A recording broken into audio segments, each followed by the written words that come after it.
एक गांव में एक साधु रहा करता था जो भगवान पर बहुत विश्वास रखता था। एक बार वह साधु पेड़ के नीचे बैठ गया और भगवान को याद कर रहा था और अचानक वहां बाढ़ आ गई।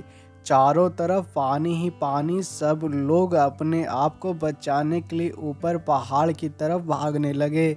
उनमें से एक आदमी देखा कि इस हालत में भी वह साधु भगवान की तपस्या कर रहे हैं। बस सोचा कि ये अपने आप को बचाने के लिए कहीं जा क्यों नहीं रहा है। तो उसने साधु से बोला, अरे आप कहीं जा क्यों नहीं रहे हो?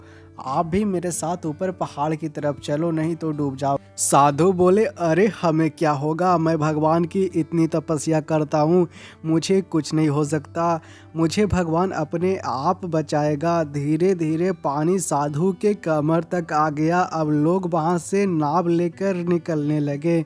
तो उनमें से एक साधु ने कहा, अरे पानी आपके कमर तक आ गया है, आप हमारे साथ चलो। तो साधु ने कहा, नहीं नहीं, भगवान मुझे अपने आप बचाएगा।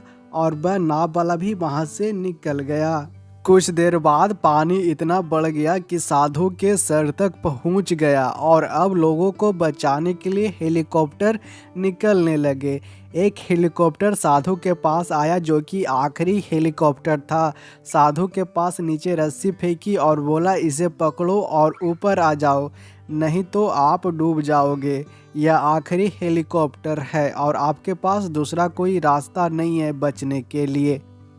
साधु ने कहा, यह रस्सी वापस ऊपर खींच लो और आप चले जाओ।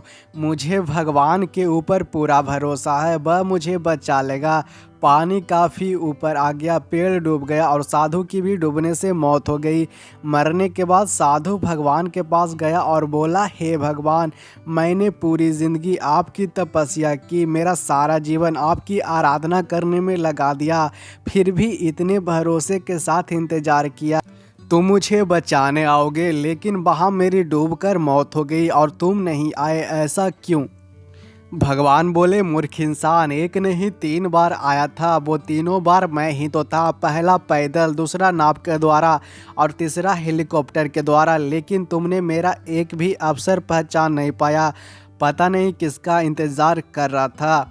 दोस्तों, इस तरह से ज़िंदगी में हमें बहुत सारा अवसर मिलता है, बहुत सारे मौके मिलते हैं, लेकिन हम सब उस मौक़ों को ठुकराकर पता नहीं किस चीज़ का इंतज़ार कर रहे होते हैं कि वो होगा तभी मैं करूँगा। इस बात पर अड़े रहने से एक वक्त के बाद वो मौका हाथ से निकल जाता है और हम कुछ नहीं कर पाते।